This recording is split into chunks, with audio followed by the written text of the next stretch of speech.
खाद्यान्न फसल हो गया, दलहन फसलें हो गई, तिलहन फसलें हो गई। इस अध्याय में हम नकदी फसलें या व्यापारिक फसलें पढ़ेंगे। नकदी फसलों को ही व्यापारिक फसलें कहते हैं, इंग्लिश में कैश क्रॉप्स और कॉमर्शियल क्रॉप्स। कॉमर्शियल क्रॉप्स के अंतर्गत या कैश क्रॉप्स के अंतर्गत रबड़ आता है, गन्ना आता है, चाय और कहवा आता है, कपास और जूट आता है और तंबाकू की खेती। ये सारी फसलों की खेती कैश क्रॉप्स के अंतर्गत आती है। ऊपर पहली लाइन में नाम लिखा हुआ है।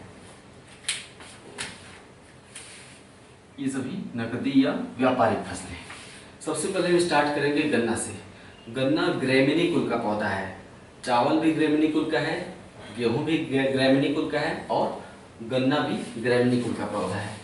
गन्ना भी चावल की तरह उष्णकटिबंधीय फसल है। चावल एक उष्णकटिबंधीय मानसूनी जलवायु का फसल है, गन्ना भी उष्णकटिबंधीय फसल है। भारत में गन्ना सर्वाधिक सिंचित फसल है। गन्ना मतलब सिंचाई द्वारा पानी की जरूरत पड़ती है उसे। गन्ना सर्वाधिक सिंचित फसल है। सबसे ज़्यादा पानी धान की फसल को चाहिए, लेकिन धान की फसल को सिंचाई की जरूरत नहीं पड़ती। क्यों? क्योंकि धान खरीफ ऋतु का फसल है और खरीफ ऋतु मानसून काल में होता है, यानी धान की फसल को पानी वर्षा जल से प्राप्त हो जाता है, इसलिए उसे सिंचाई की जरूरत नहीं पड़ती। इसलिए गन्ना भारत में सर्वाधिक सिंचित फसल है। गन्ने के बाद हमने पहले ये सब बातें बता चुका हूँ मैं कि गन्ने के बाद गेहूं दूसरी सर्वाधिक सिंचित फसल है भारत में। गन्ने की फसल को तैयार होने में 1 वर्ष का समय लगता है। ठीक है। गन्ना और चीनी दोनों के उत्पादन में विश्व में प्रथम स्थान ब्राजील का है और ब्राजील के बाद दूसरा स्थान भारत का है। गन्ना और चीनी उत्पादन में ब्राजील के बाद भारत का दूसरा स्थान है, गन्ना और चीनी में। ठीक है। जबकि चीनी की खपत में, जबकि विश्व में चीनी की खपत में भारत का पहला स्थान है। भारत के लोग चीनी बहुत ज़्यादा खाते हैं, इसलिए दुनिया भर में सबसे ज़्यादा खपत चीनी की भारत में होती है। देश में सर्वाधिक गन्ना और चीनी उत्पादक राज्य हमारा उत्तर प्रदेश है। देश में सर्वाधिक गन्ना भी उत्तर प्रदेश में पैदा होता है और चीनी भी सबसे ज़्यादा उत्तर प्रदेश में ही पैदा होता है। हालांकि सर्वाधिक चीनी मिलें महाराष्ट्र में। गन्ना और चीनी उत्पादक राज्य सबसे ज़्यादा यूपी है। उत्तर प्रदेश भारत का 45% गन्ना उत्पादन करता है। यूपी भारत का 45% गन्ना उत्पादन करता है। यूपी के बाद गन्ना और चीनी उत्पादन में महाराष्ट्र का स्थान है ना। हालांकि सर्वाधिक चीनी मिलें कहाँ पे हैं? महाराष्ट्र में पड़ती हैं। नेक्स्ट, दक्षिण भारत की जलवायु आर्द्र है। ह्यूमिडिटी वहाँ की वायु में अधिक होती है, वर्षा भी रह रखे बौछार पड़ती रहती है, क्योंकि समुद्र तट पूरब में भी है और पश्चिम में भी है।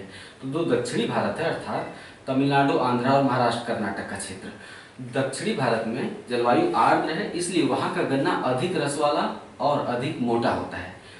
यहाँ भी जो हम लाल कलर का गन्ना देखते हैं उत्तर भारत में, जो ठेले पे जिससे रस निकालते हैं, लाल कलर वाला, लाल रंग वाला गन्ना दक्षिण भारत का ही गन्ना होता है। वो अधिक रस वाला होता है। यही कारण है कि ठेले पे जो रस पिलाते हैं वो लाल वाला गन्ना रखते हैं, क्योंकि उससे रस ज़्यादा निकलता है। इससे भी आप समझ सकते हैं, है ना। तो दक्षिण भारत का गन्ना अधिक रस वाला और अधिक मोटा होता है, लेकिन उसमें मिठास उतनी नहीं होती। मिठास उत्तर भारत के गन्ने में ज़्यादा होती है। नेक्स्ट, गन्ने के रस में चीनी की मात्रा 10 से 12% तक होती है। ठीक है। यानी कि अगर आप 100 ml गन्ने का रस पी रहे हैं तो उसमें 10 ग्राम या 10 ml चीनी होता है। गन्ने के रस में चीनी की मात्रा 10 से 12%। ये सब सवाल पूछे जाने वाले हैं, बहुत ही इंपॉर्टेंट है। एक एक चीज पूछा जाता है प्रश्न पत्रों में। कृषि प्रौद्योगिकी और कृषि का स्थान बढ़ रहा है, उससे पूछे जाने वाले प्रश्नों का स्थान बढ़ रहा है। सावधानी से एक एक चीज को बहुत महत्वपूर्ण समझते हुए नोट करिएगा। नेक्स्ट, विश्व में सर्वाधिक गन्ना उत्पादकता। उत्पादकता का अर्थ होता है प्रति हेक्टेयर उत्पादन में, जो प्रति हेक्टेयर उत्पादन होता है उसे हम कहते हैं उत्पादकता। तो विश्व में सर्वाधिक गन्ना उत्पादकता अर्थात सर्वाधिक प्रति हेक्टेयर उत्पादन हवाई द्वीप में होता है। अमेरिका का एक द्वीप है प्रशांत महासागर में, तो सर्वाधिक गन्ना उत्पादकता हवाई में है।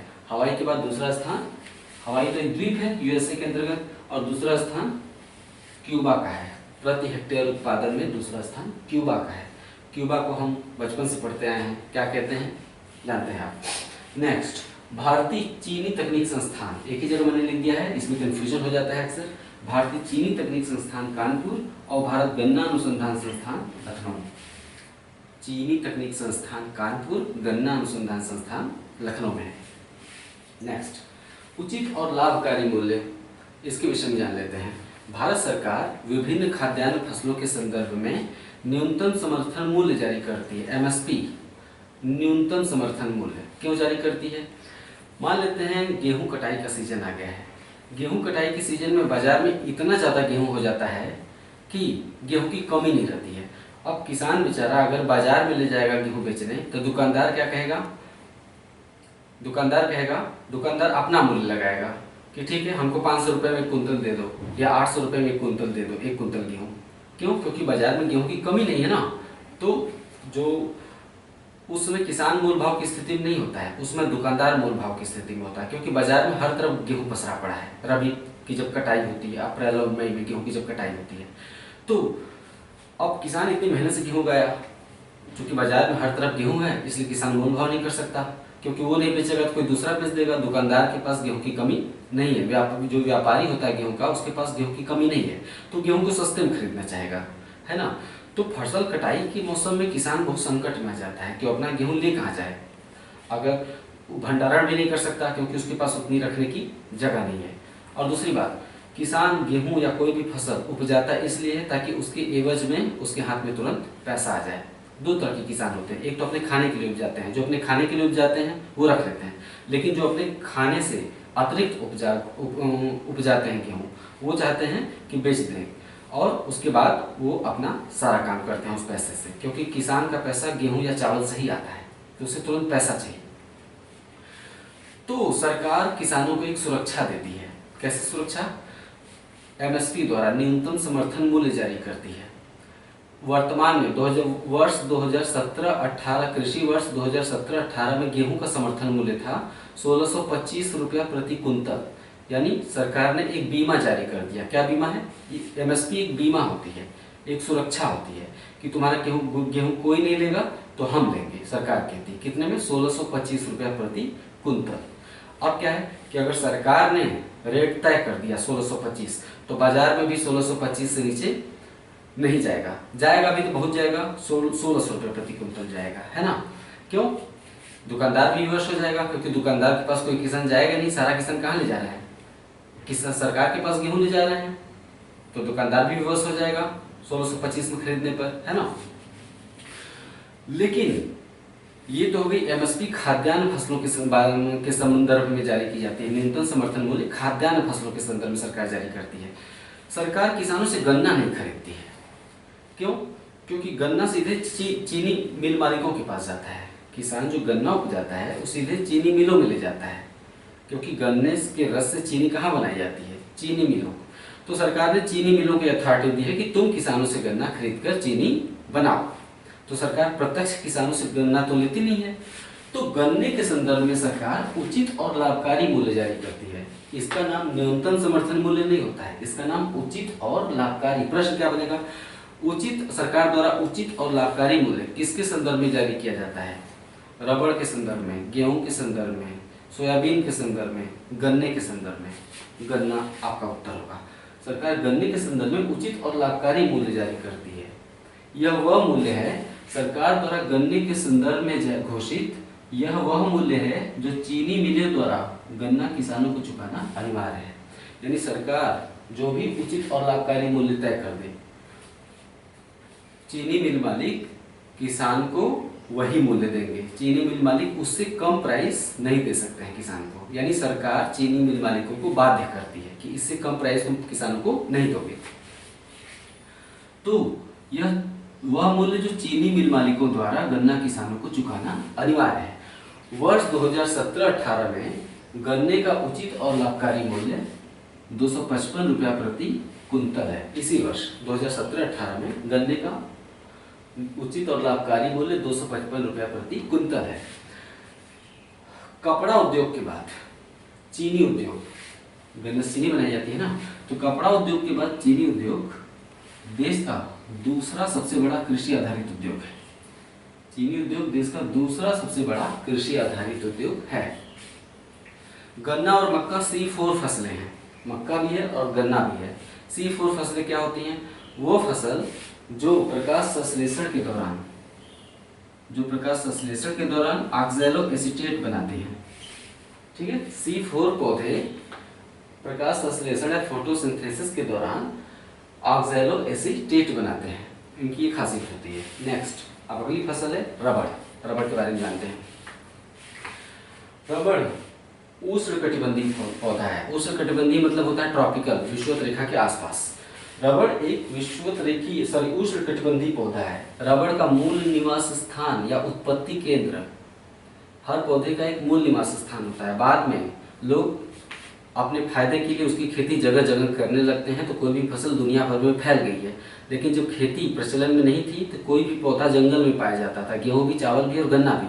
बाद में हम उसमें संकरण द्वारा यानी दो फसलों को आपस में मिला के या जेनेटिकली मॉडिफाइड करके हम उसमें सुधार लाते हैं ताकि ज़्यादा उत्पादन कर सके, क्योंकि जंगली पौधा उतना ज़्यादा उत्पादन नहीं कर पाता है। उसमें हम सुधार करते हैं उसके बीजों में, तब हम खेती करते हैं ताकि ज़्यादा उत्पादन दे सके। तो जब तक हम सुधार नहीं किए होते वो पौधा जंगल में होता है और वही उसका मूल निवास स्थान या उत्पत्ति केंद्र होता है। तो रबड़ का उत्पत्ति केंद्र या मूल निवास स्थान अमेजन नदी की घाटी है या अमेजन बेसिन है, ओके, जो ब्राजील में पड़ता है। वही रबड़ के पौधे का मूल निवास स्थान है। हालांकि दुनिया में रबड़ का सबसे बड़ा उत्पादक थाईलैंड है। दुनिया में रबड़ का सबसे बड़ा उत्पादक थाईलैंड है। थाईलैंड में सड़कें भी रबड़ से बनाई जाती हैं। इंडिया में भी कहीं कहीं प्रयोग होता है। आप देखते होंगे कि चलते समय सड़क मुलायम लगती है, हल्की हल्की दबती है। इंडिया में भी, इवन मैं इलाहाबाद में उस समय इलाहाबाद में मैंने नोटिस किया है कि कहीं कहीं सड़कों में रबड़ का प्रयोग किया गया, थोड़ा बहुत किया जाता है। हो सकता है मैं गलत समझ रहा हूँ, क्योंकि वहाँ पे सड़क काफ़ी, अगर आप प्रेस करिए तो हल्की सी दबती है। तो थाईलैंड में जो सड़कें हैं लगभग सभी सड़कें रबड़ की बनाई जाती हैं, वहाँ इतना ज़्यादा रबड़ पैदा होता है। विश्व में पारा किस्म का रबड़ सर्वोत्तम होता है। विश्व में पारा किस्म का रबड़ सर्वोत्तम माना जाता है। रबड़ जो है वृक्ष के पौधे के दूध, वृक्ष के पत्ते के दूध से बनाई जाती है, अर्थात लेटेक्स से बनाई जाती है। दूध को लेटेक्स कहते हैं, पत्ते से दूध निकलता है उससे बनाई जाती है। नेक्स्ट, रबड़ उत्पादन की अनुकूल परिस्थितियां क्या है? किन क्षेत्रों में, जैसे उत्तर प्रदेश में रबड़ की खेती क्यों नहीं होती? क्योंकि उत्तर प्रदेश में अनुकूल परिस्थितियां नहीं पाई जाती है। रबड़ की खेती की अनुकूल परिस्थितियां वो सीमित जगहों पर पाई जाती है। क्या है? तापमान बहुत ऊंचा होना चाहिए और धूप खिली होनी चाहिए हमेशा। तापमान भी ऊंचा होना चाहिए और धूप भी होनी चाहिए। वर्षा 200 सेंटीमीटर से, हमारे उत्तर प्रदेश में तापमान भी ठीक ठाक है, धूप भी ठीक ठाक है।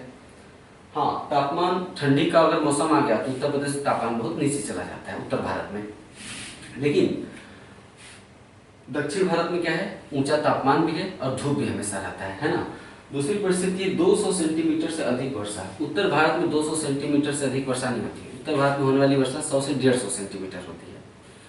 उत्तर भारत में 100 से क्या, राजस्थान में तो 10 सेंटीमीटर वार्षिक से भी कम होता है। तो उत्तर भारत में 10 सेंटीमीटर से लेके लगभग 125 सेंटीमीटर तक वार्षिक वर्षा होती है उत्तर भारत में।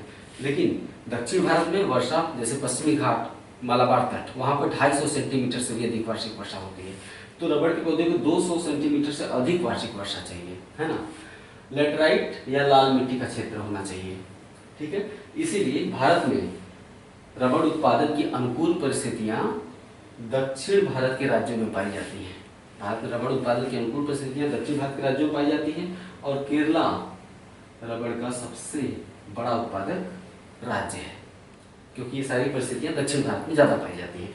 तापमान भी ऊंचा रहता है, उस विषुवत रेखा के पास है, विषुवत रेखा के पास है दक्षिण भारत। तापमान भी ऊंचा रहता है, वर्षा भी ज़्यादा होती है दक्षिण पश्चिमी मानसून से टकराकर, इसलिए वहाँ रबड़ उत्पादन की अनुकूल परिस्थितियाँ हैं। भारत में रबड़ का प्रति हेक्टेयर उत्पादन दुनिया में सर्वाधिक है।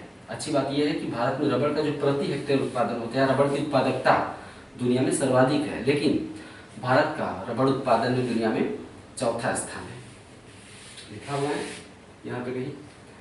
लेकिन कुल उत्पादन में भारत का, रबड़ उत्पादन में भारत का चौथा स्थान है। नेक्स्ट, कपास पर आते हैं। कपास, ये प्रश्न पूछा जा चुका है कि कपास किस कुल का पौधा है। कपास मालवेसी कुल का पौधा है, महत्वपूर्ण है ये। कपास मालवेसी कुल का पौधा है।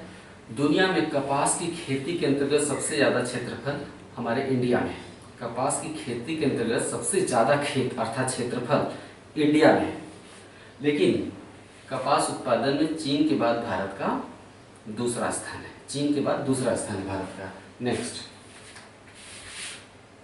चाइना के बाद भारत का दूसरा स्थान। नेक्स्ट, भारत में कपास की खेती काली मिट्टी के क्षेत्र अर्थात लावा मिट्टी के क्षेत्र अर्थात रेगुर मिट्टी के क्षेत्र में की जाती है। भारत में लावा मिट्टी के क्षेत्र कहाँ कहाँ है? गुजरात में खेती की जाती है, ठीक है, महाराष्ट्र में खेती की जाती है, आंध्र प्रदेश में इसकी खेती होती है। पंजाब काली मिट्टी का क्षेत्र नहीं है, ठीक है। इसके बावजूद पंजाब के किसानों के पास बहुत ज़्यादा संसाधन है, पंजाब के किसानों के पास पैसा है, समृद्ध है, इसलिए वो चाहे जैसी चाहे परिस्थितियाँ पैदा कर लेते हैं। सिंचाई चाहिए, ढेर सारा ट्यूबवेल लगवा देंगे। बिजली चाहिए, पंजाब में हमेशा बिजली रहती है, देश का सबसे विकसित राज्य है पंजाब, तो हर तरह की परिस्थिति पैदा कर लेते हैं पंजाब के किसान, इसलिए पंजाब में कपास की खेती भी होती है। नेक्स्ट, हालांकि पंजाब काली मिट्टी का क्षेत्र नहीं, गौर करिएगा। उत्तर भारत में कपास की खेती कहाँ होती है? पंजाब में। ऐसे कपास उत्पादन में गुजरात प्रथम स्थान पर है। भारत में कपास उत्पादन सबसे ज़्यादा गुजरात राज्य में होता है और ये देश का 34% कपास उत्पादित करता है गुजरात। गुजरात के बाद दूसरा सबसे बड़ा कपास उत्पादक राज्य महाराष्ट्र है। 2 साल पहले नंबर 1 पर महाराष्ट्र था कपास उत्पादन में, लेकिन अब गुजरात हो गया है, अब दूसरे स्थान पर महाराष्ट्र चला गया है।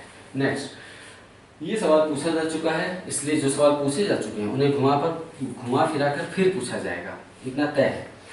कपास की रेशे की लंबाई 2.5 से 5 सेंटीमीटर तक होती है। सामान्य तौर पर कपास की रेशे की लंबाई, कपास महत्वपूर्ण पौधा है। भारत का सबसे बड़ा संगठित उद्योग कपड़ा उद्योग है। भारत का सबसे बड़ा संगठित उद्योग अर्थात सबसे ज़्यादा रोजगार देने वाला कौन सा है उद्योग? कपड़ा उद्योग है। कपड़ा उद्योग किस पर आधारित है? कपास पर आधारित है। कपास क्या होता है? जब कपास की डोडियाँ फूटती हैं, उनका फल फूटता है तो उसमें से रुई निकल जाती है, वही रुई कपास कहलाता है। उसी से इंडिया का सारा कपड़ा उद्योग संचालित हो रहा है, उसी रुई से। तो रुई की कभी कभी लंबाई पूछ लेती है कि कपास के रेशे की लंबाई कितनी होती है? 2.5 से 5 सेंटीमीटर तक लगभग होती है। लेकिन सर्वोत्तम किस्म का जो कपास होता है, जो अमेरिका में पाया जाता है, यूएस से अमेरिकन कपास या सर्वोत्तम किस्म का कपास 5 सेंटीमीटर से भी अधिक लंबा हो सकता है। नेक्स्ट, कपड़ा उद्योग देश का सबसे बड़ा, नीचे लिखा हुआ है सबसे बड़ा, कपड़ा उद्योग देश का सबसे बड़ा संगठित उद्योग है, यानी यह देश का सबसे बड़ा रोजगार प्रदाता संगठित उद्योग है। देश में सबसे बड़ा रोजगार देने वाला क्षेत्र कौन सा है? कृषि क्षेत्र है, लेकिन कृषि एक संगठित उद्योग नहीं है, इसलिए सबसे बड़ा संगठित उद्योग कौन सा है? सबसे बड़ा कपड़ा उद्योग है। ये हो गया नकदी फसलें या crops, cash crops. Cash crops में आज 3 हुए क्योंकि ये बड़े थे, गन्ना, रबड़ और कपास, ये बड़े हिस्से थे। इसके अलावा चाय, कॉफ़ी, तंबाकू और जूट छोटे छोटे हैं। नेक्स्ट वीडियो हम उसे शामिल करके कंप्लीट करवा देंगे। कैश क्रॉप्स महत्वपूर्ण है, इसे ध्यान से लिख लीजिएगा, जैसे मैंने बोला वैसे लिखिएगा। ओके, ठीक है, नमस्कार।